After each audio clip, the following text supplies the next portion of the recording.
Pernahkah Anda ditolong oleh seseorang tanpa meminta pamrih atau balas budi apapun? Di saat Anda mengalami kesulitan tanpa jalan keluar yang mampu Anda lakukan, tiba-tiba ada seseorang yang peduli dan membantu Anda. Saya Agustinus, selamat datang pada channel Touching Heavens, tempat kita mengenal dan belajar kebenaran firman Tuhan dalam Alkitab. Karena Alkitab membimbing hidup kepada Kristus. Pada hari ini kita akan membahas tentang Nabi Nehemia yang hidup di masa penjajahan kerajaan Persia. Meskipun sebagai orang Israel, Nabi Nehemia mendapat kepercayaan yang tinggi dan menjadi pengurus minuman raja. Namun posisi ini tidak membuat Nehemia melupakan nasib bangsanya sendiri. Setelah mendapatkan kabar buruk perihal keadaan kota Yerusalem, Nehemia menjadi sedih. Dan hal ini terlihat oleh Raja Artasasta.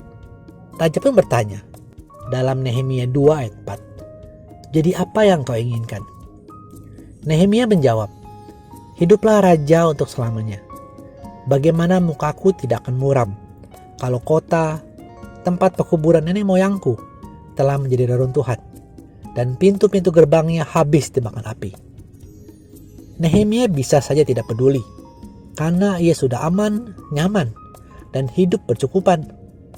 Tetapi Nehemia tidak bersikap demikian. Dia peduli dan turut merasakan kepedihan yang dirasakan oleh bangsanya. Nehemia berpuasa dan berdoa. Itulah hal pertama yang ia lakukan setelah raja bertanya kepadanya. Nehemia tidak langsung menjawab pertanyaan raja saat itu juga. Ia berdoa kepada Allah semesta langit. Sungguh dapat kita teladani untuk berdoa dan meminta pimpinan Tuhan sebelum membuat keputusan. Allah menjawab pergumulan Nehemia.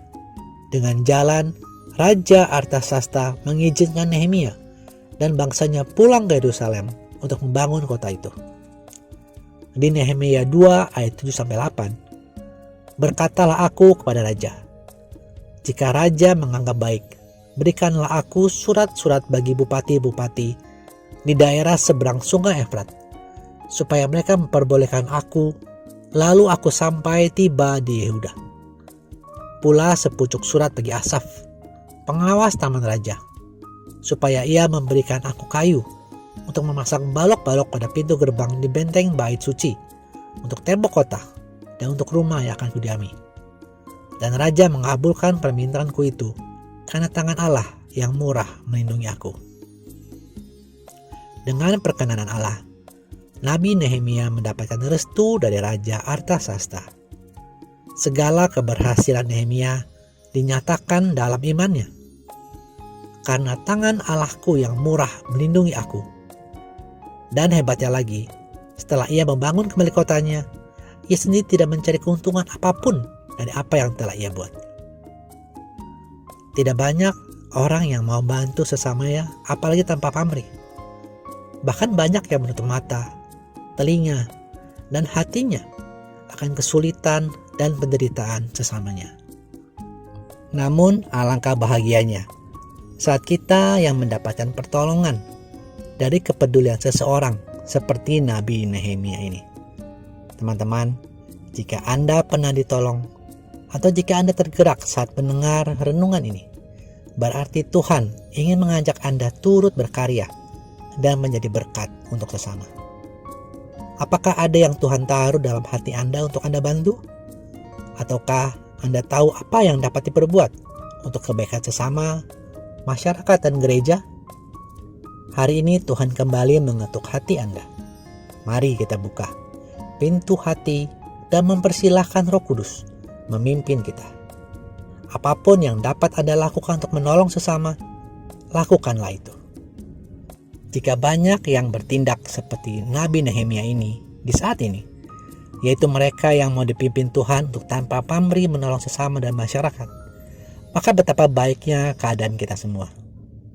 Hal ini seturut dengan arahan dasar Keuskupan Agung Jakarta tahun 2022 hingga tahun 2026, yaitu tahun penghormatan martabat manusia dengan mengasihi, peduli, dan bersaksi di tengah kehidupan kita sehari-hari. Terima kasih sudah menyaksikan. Mohon like dan subscribe untuk membantu channel ini bertumbuh dan firman Tuhan semakin diwartakan. Sampai bertemu pada video Kenal Alkitab Rabu depan. Kasih karunia Tuhan Yesus Kristus menyertai Anda sekalian. Amin.